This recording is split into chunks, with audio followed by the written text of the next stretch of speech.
Então, aí para começar, a gente pensou numa brincadeira, né, Núbia? A gente sempre fala que ler é viajar, que ler é conhecer mundos desconhecidos e que ler é uma oportunidade da gente conhecer outras culturas. Então, vou fazer uma brincadeira rapidinho aqui com Núbia. Eu vou dizer uma frase para ela e ela vai completar com a história, com o nome de uma história ou de uma poesia.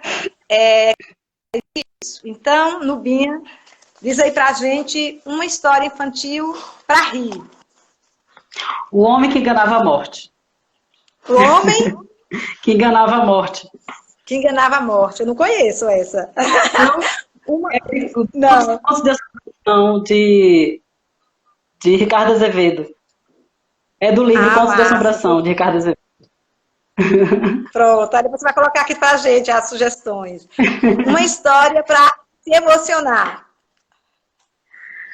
Uma história para me emocionar. Por favor, de Nubinha. Ou para se emocionar. Olha, eu me emociono muito com A Menina e a Figueira, que foi uma história que eu postei. Né? Eu tinha dificuldade de contar a história até, porque quando começava a música eu chorava. Não conseguia contar a história, mas já me eduquei. Sim, eu até falei com o Nubia que essa história, minha filha ouvia muito, né, quando era pequena. Que Nessi, que cuidava dela, que me ajudava a cuidar de Júlia, contava para ela. Uma história para lembrar para sempre. Uma história para lembrar para sempre. Mania de explicação. Faça.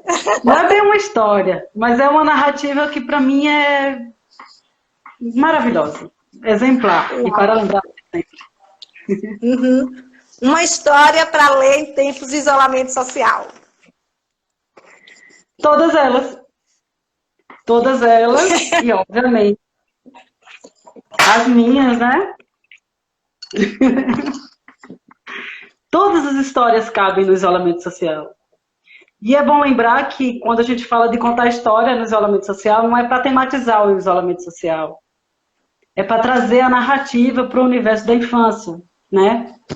Todas as histórias caberão aí no universo do isolamento social, né? E você, Jó? Qual seria uma dica de história que você daria? Massa. Então, eu pensei nesse livro, né, que são clássicos favoritos de todos os tempos. Ele é um livro que eu li muito com a Ana Júlia, porque tem as histórias que normalmente a gente vê em filmes, né? E aí eu escolhi para falar aqui hoje a história do Rei Leão, né? Que é a história do Rei Leão, inclusive o ano passado ela foi reeditada agora com imagens para buscar mais a realidade. E a história do Rei Leão, ela traz uma coisa muito bacana para a gente poder refletir nesses tempos de isolamento social, né? Que é o ciclo da vida.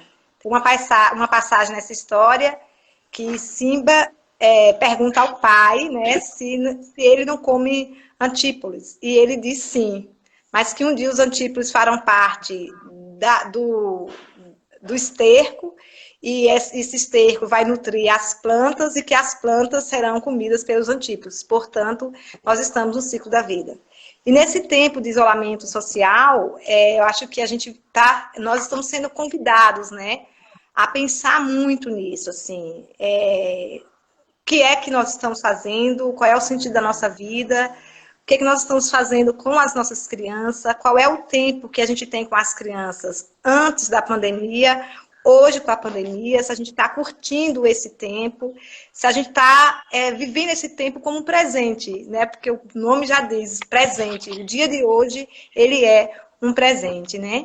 E aí, eu fico muito pensando com a história do Rei Leão, uma coisa que eu gosto muito de um autor que é Goldsmith Jackson, que ele fala muito assim, quando as crianças nascem, nós nos preocupamos muito com a nutrição, com o que dar à criança, para a criança se alimentar e a criança se desenvolver.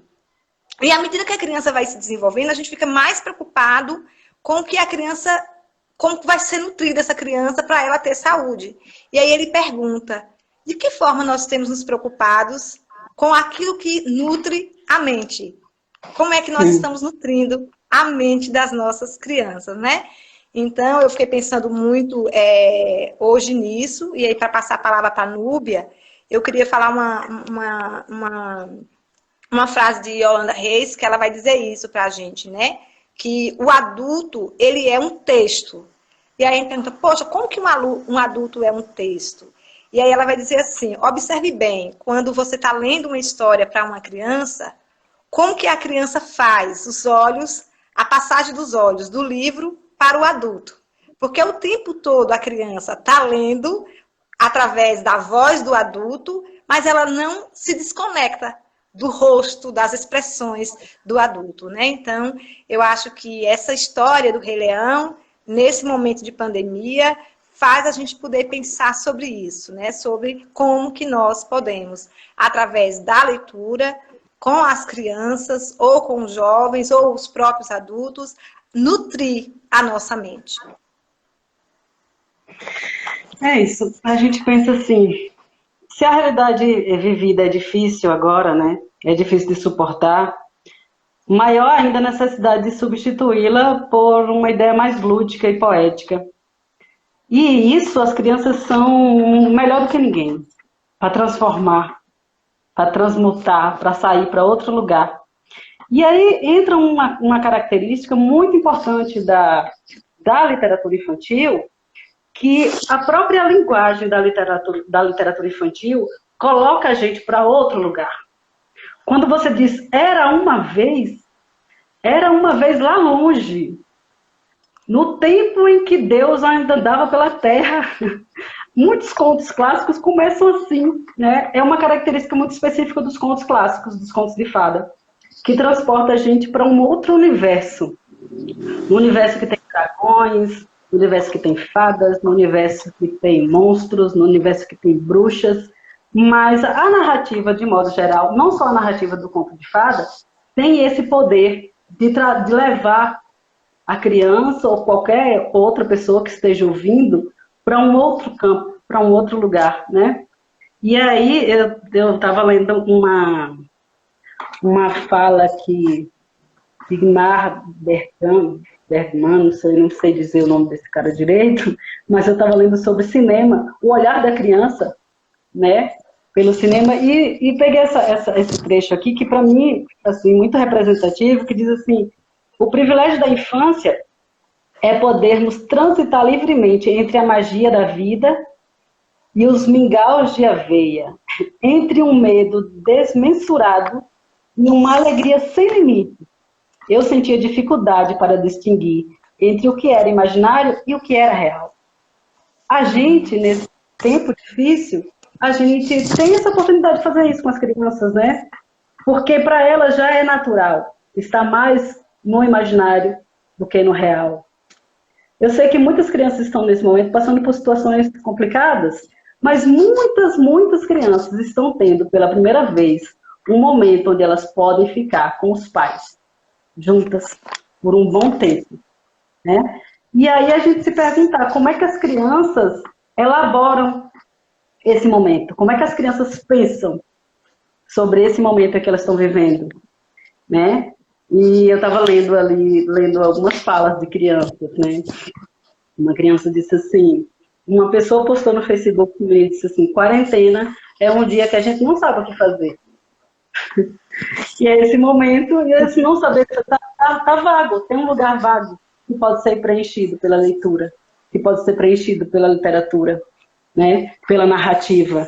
E pensar assim que a narrativa, os livros de literatura infantil de modo geral, né, são escritos, empresariados, vendidos e comprados pelo adulto.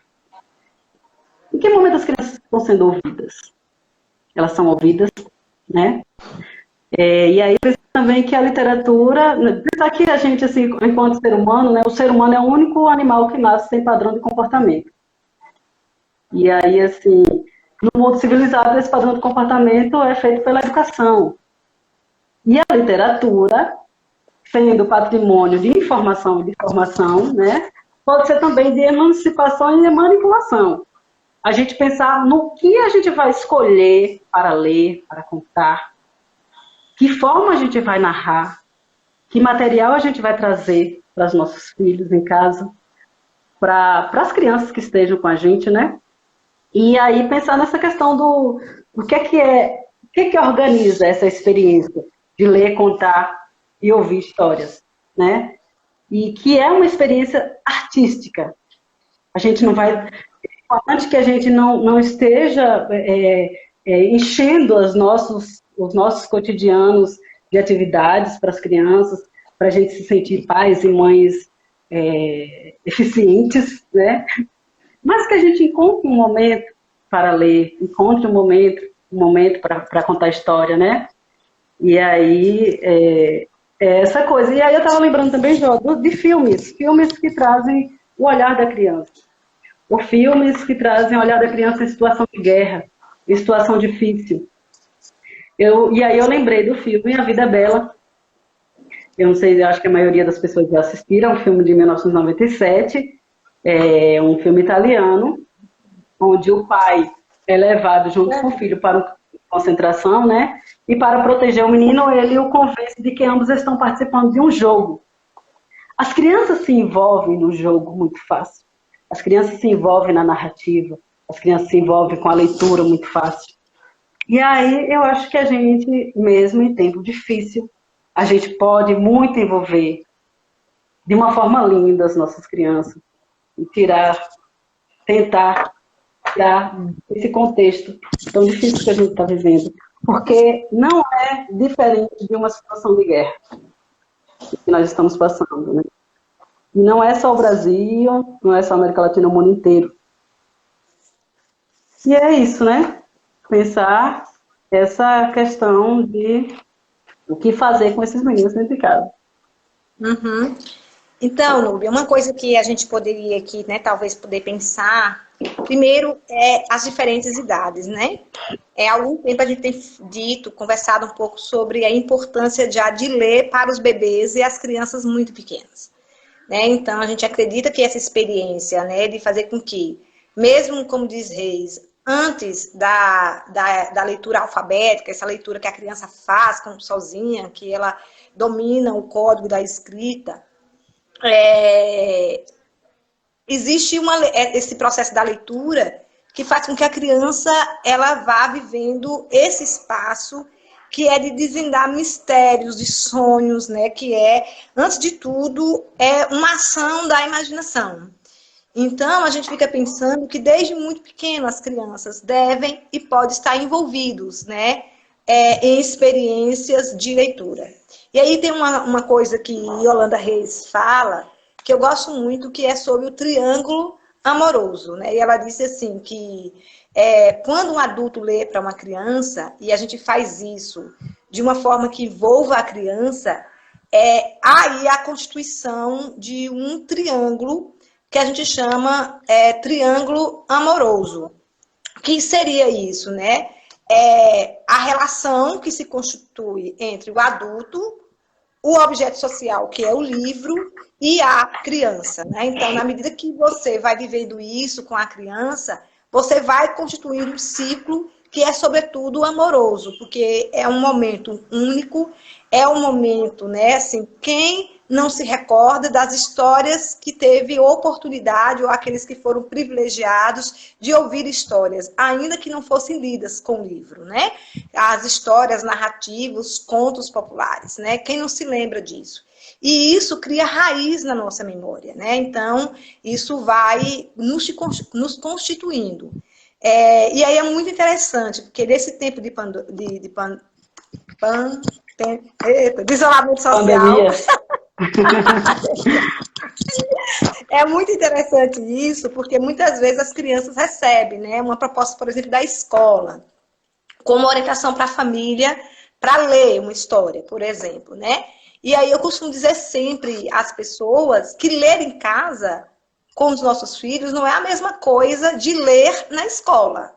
Porque se a escola tem aquele horário da escola, a gente precisa lembrar que ali tem um profissional que tem possibilidade de envolver as crianças, que usa mecanismos, estratégias, né, técnicas, podemos dizer assim, de como fazer com que as crianças entrem naquilo. Então, é muito arriscado, talvez, algumas experiências, quando a escola, nesse período agora do isolamento social, diz à família assim, fazer tal atividade, leitura, e a família pegar essa leitura, que sim pode ser uma boa sugestão, que pode ser uma boa oportunidade, e ler no momento que é para ler, para cumprir a tarefa escolar. E aí é muito importante a gente poder pensar assim, a leitura que pode se constituir esse triângulo amoroso, que é um momento de afeto, é um momento de se deliciar com a criança, da criança sentir, da criança esperar, da criança saber que aquele momento é um momento valioso, que ela gosta, ela deseja viver, repetir aquele momento, ainda que não seja com a mesma história, que a família em casa, as pessoas que estão em casa com as crianças, precisam entender que esse momento não pode ser dito, ou às vezes com a melhor das intenções, por nós os educadores, né? Que a leitura em casa, ela precisa ser feita num momento que for um momento possível, um momento que for tranquilo para as famílias, no sentido assim, qual é o melhor momento para ler? Esse momento, que não é um momento apressado, não é um momento que a gente está fazendo a tarefa para ir fazer a comida, ou para sair e fazer uma outra coisa. Qual é esse momento? É o momento depois do almoço? É na hora de dormir? Que momento é esse, né? Então, é importante que a gente entenda, né? Que esse momento, ele precisa ser muito cuidado pela família, né? É bom lembrar que as pessoas que não sabem contar história, que não têm habilidade para ler para seus filhos, que é isso que você está falando, né? A gente os pais ou as pessoas que estão com as crianças em casa não devem e não estão substituindo professores. Eles estão estabelecendo essa relação que a narrativa permite com as crianças, né? E aí a gente lembrar quem era que contava história pra gente quando a gente era criança, como era que contava histórias, em que lugar, né? Debaixo do pé de imbu, para nós aqui do sertão, na beira da porta, na porta da casa, na verdade, sentadinho ali com os vizinhos. Tem muita gente que narra histórias assim. E o quanto isso foi importante para a sua formação, para a pessoa que você é hoje. Puxar esse fio aí pela memória já lhe dá já lhe dá material para começar a contar história, que é contar a própria história de quando era criança, de relembrar os trejeitos das pessoas que lhe contavam história, né? O pai, a mãe, o vizinho, a avó, né? E essas e outras coisas, né, que mantêm ou estabelecem, que podem manter ou estabelecer laços afetivos que a narrativa proporciona, né? Nietzsche diz, eu acho isso muito assim forte, que a gente pode esquecer o que nos ensinaram, mas a gente não esquece o que nos fizeram sentir. Isso para mim é muito forte.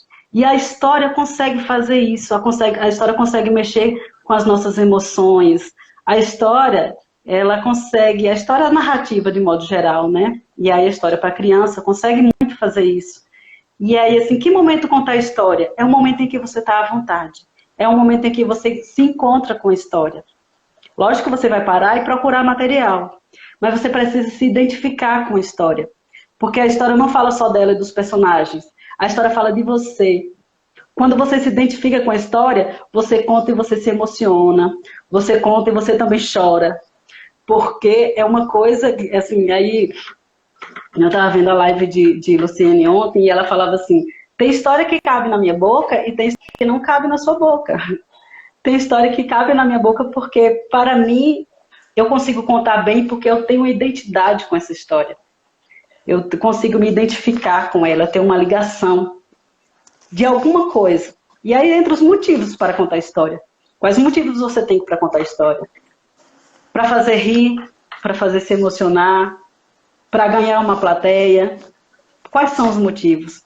Qualquer motivo pode lhe mobilizar a, a essa habilidade, né? De envolver as crianças, né? De contar histórias. Então, assim, é um convite para a gente envolver as crianças nesse momento. E aí a gente vai contar do jeito da gente, do jeito que a gente sabe. E as crianças vão ajudar muito a fazer isso. Tem muita gente aí comentando as experiências, né? Camila Vilela, Verinha e falando, Danila, Viviane, Sara, sobre essas experiências que elas viveram, né? Da avó contando história, alguém aí de Bititá que contava na rua, a Danila falou. Sara, né? Lembrando que contar história com fotografias da própria criança, contar a própria história da criança, né? Sim. E aí a gente tem esse lugar, né? Da contação.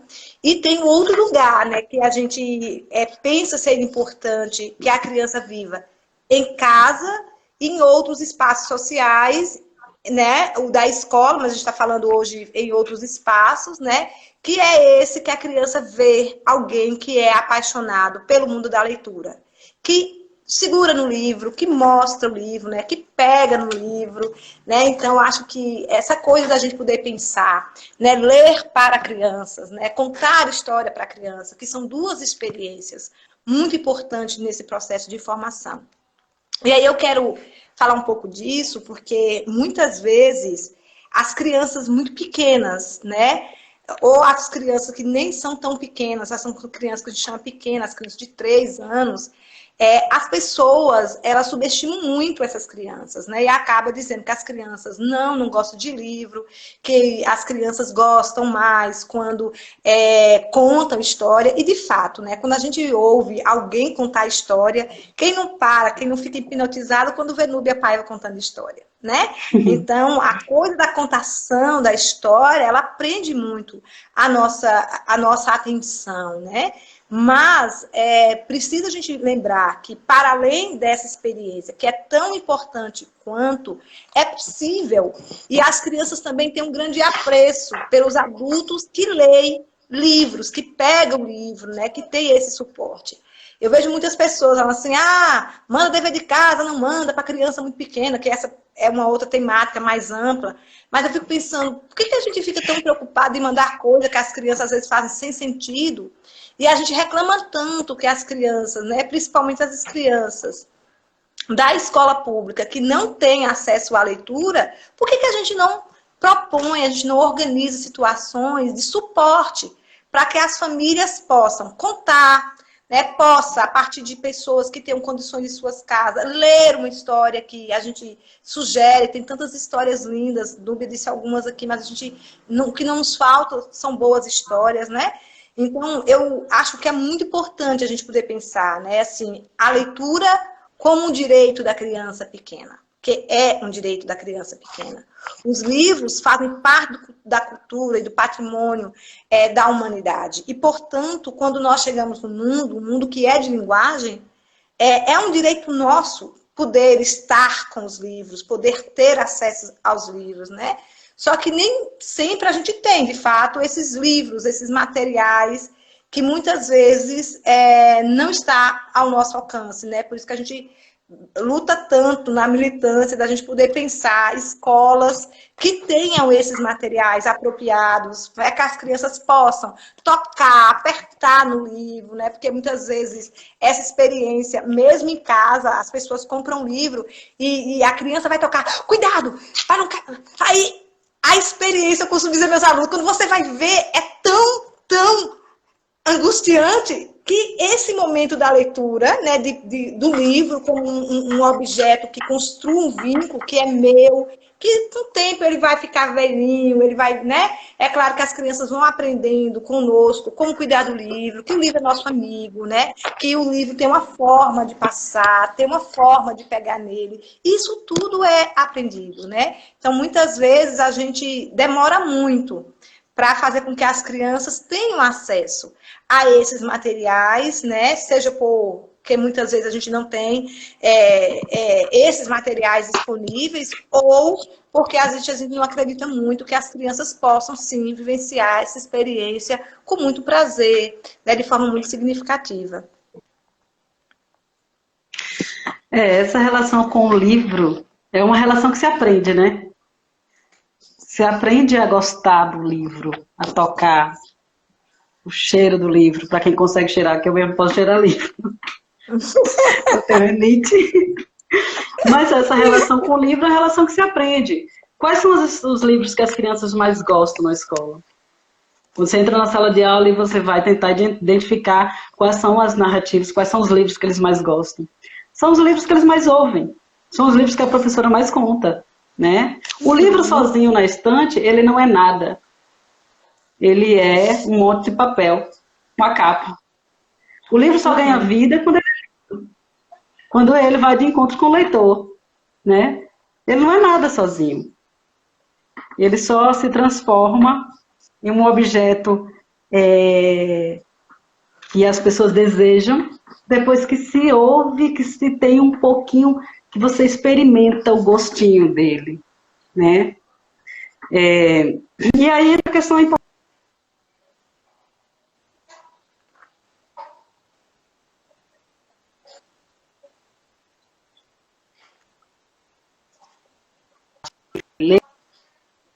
Qualquer tipo, qualquer narrativa pode ser lida para qualquer criança, depende do hábito de leitura, de audição que ela tem. Que é o tempo já está... Fez uma carinha aí, o tempo já tá apertado já? Olhei ali pelo relógio, tá quase. A gente pergunta assim, existe uma faixa etária para essa gostosura? Né? A idade é sempre. A literatura infantil ela pode encantar qualquer faixa etária. Se ela for uma literatura bem elaborada, se ela for um texto, se tiver um texto bem elaborado, uma mensagem interessante, ela perpetua, ela fica, né? E todos nós gostamos de histórias lidas ou contadas, basta que tenha um contador disposto a contar e um ouvinte disposto a ouvir, né?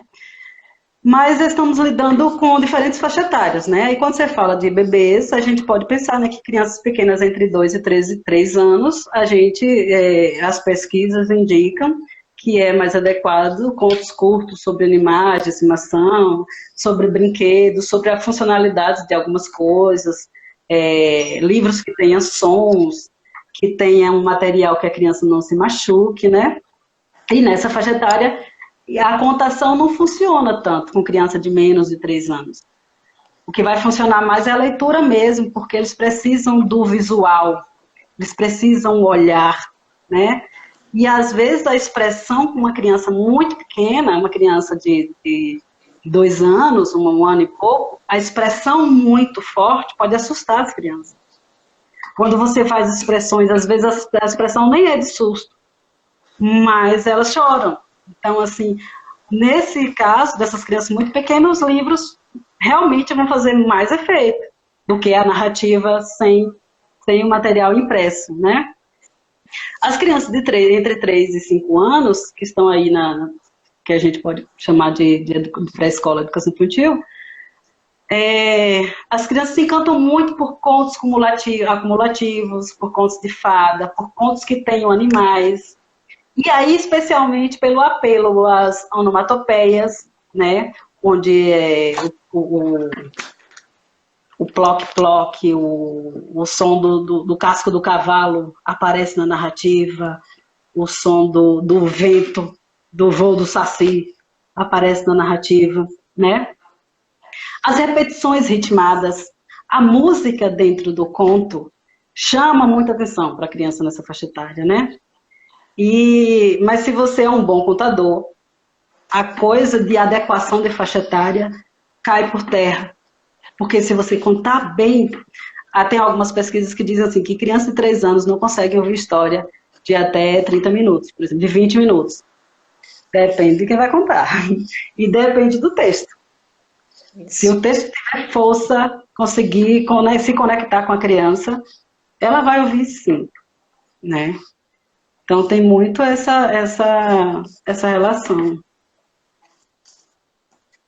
Então, Núbia, a Núbia falou uma coisa aí que é muito importante, né? Que, assim, a relação ela é construída pela experiência, a relação com o livro. Ela não é dada, né? Da mesma forma, uma história. A gente vai ver que tem crianças que às vezes precisa ser preparada para ouvir uma história, porque ela não tem o hábito, né? Então, é muito importante a gente poder pensar aqui que uma criança, quando ela tem um hábito com frequência, né? Eu tive a experiência de ler quando minha filha era menor, hoje ela lê mais sozinha, mas assim, eu lia todo dia. Tinha semana que não dava, porque não é fácil assim a gente estabelecer, tem que ser todo dia. Mas, assim, algumas pessoas dizem assim, quando eu trabalhava com crianças, né? Eu comprei um livro e meu filho não dá ousadia, fica lá no canto. Então, como o Núbia colocou aí, não é só a gente comprar um livro. É preciso que as crianças tenham esses modelos de comportamento leitor, como a Délia Lerner fala pra gente, né?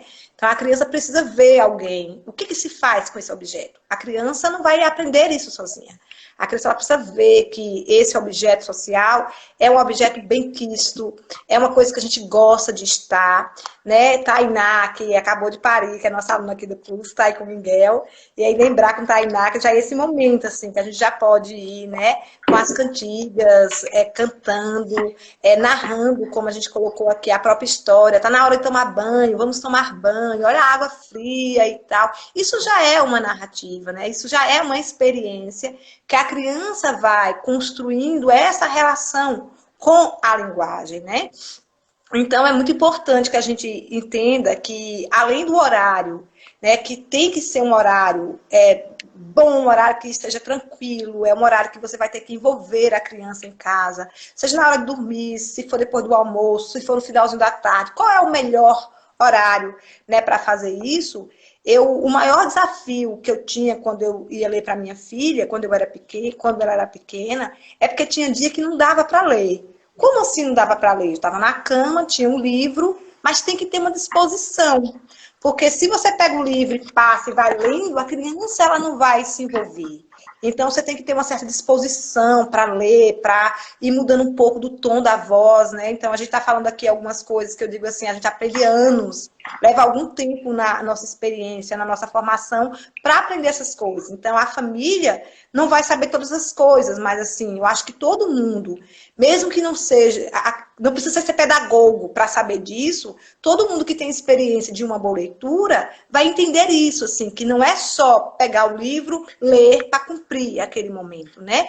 Então, ler, tentar ler, mudando um pouco a voz, envolvendo, dando risada, inclusive vivendo a emoção, como o Núria colocou aí, de estar lendo um livro, que é isso que a literatura faz com a gente, né? Que prende a gente, que se emociona. Então, a criança, ela precisa desse modelo leitor para ir construindo essa relação com o livro ou com a contação de história. Isso que você falou sobre... Eu acho que a gente vai passar de 40 minutos, né? Eu acho que eu estou preocupada que vai ter 1 hora, né? Vamos lá. Isso que você falou de estar preparado para contar história, para mim é muito importante porque você precisa, e aí quem conta história na sala de aula sabe que a gente precisa criar uma atmosfera para contar história. Precisa juntar, precisa estar perto, né? Para ouvir deliciosamente. Antes de começar, é bom pedir que se aproxime, que forme uma roda se forem mais crianças, para viver uma coisa especial, né? Que cada um encontre um jeito gostoso de ficar sentado, deitado, enrodilhado, não importa como, né? Fanny Abramovic fala muito sobre isso. Mas, assim, é importante, o que é importante suscitar, o pensar, o enxergar com os olhos da imaginação, que a história faz isso, né? É um ato diferente de assistir desenho ou filme. E aí a gente fala da questão de contar e representar. Contar, ler e representar. A diferença entre as três coisas, né? Que contar vai ser diferente de ler, porque ao ler você precisa ser fiel ao seu livro. Contar você transmite a história da forma como você compreendeu, você precisa ser fiel à intenção, não à narrativa, exatamente. E representar a história, é bom lembrar que ao contar a história pode ter elementos do teatro, mas o teatro é que representa. A história não. Apesar da gente mudar a voz, fazer gestos, a narrativa descreve. Que vai encontrar a forma de como as coisas são representadas é a criança, é a imaginação da criança. Daí a importância da história, que o desenho traz pronto, o filme está pronto lá na televisão. E a narrativa, quando você conta, é a criança que constrói os personagens. E aí entra o tempo da narrativa. Quando você precisa ter pausa, quando você precisa acelerar a voz, quando você precisa calar, quando você precisa dar um susto, dar um grito. Esses tempos são esses tempos que vão fazendo a criança ir formando as imagens na cabeça, criando os personagens, criando o caminho por onde vai passar, né? E aí é assim, eu acho que essa coisa da imaginação é muito importante.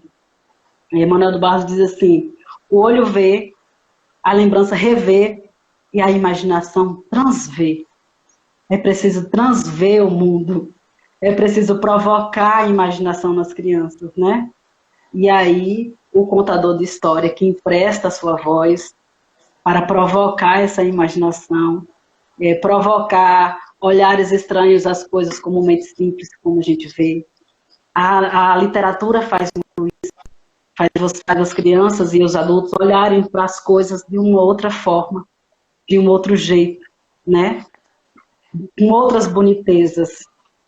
Pensar a estética da literatura. Quanto tempo nós temos? Eu acho que a gente está na hora da gente começar a pensar aqui no encerramento, Nubinha. Eu estou tentando passar aqui, porque parou tão bonzinho. Agora tá voltou. Né? Até alguém comentou aqui, Natália conta história até com caixa de sapato, né? E é isso, assim, as crianças têm essa facilidade dessa simbolização, dessa fantasia, né? E quanto mais a gente manter a atenção, uma escuta atenta a essas manifestações, para ir fazendo com que esses materiais sejam inseridos, outros materiais possam ir enriquecendo, né? E Ione colocou aí de que é urgente a gente poder pensar sobre políticas públicas, né? Porque, infelizmente, embora seja um direito do pequeno cidadão, que é a criança, pequeno só no tamanho, porque ele é um cidadão, a criança é uma cidadã de direito, de fato, é muito difícil as crianças, a grande maioria dos grupos de crianças que nós temos no nosso país, ter acesso a esse material.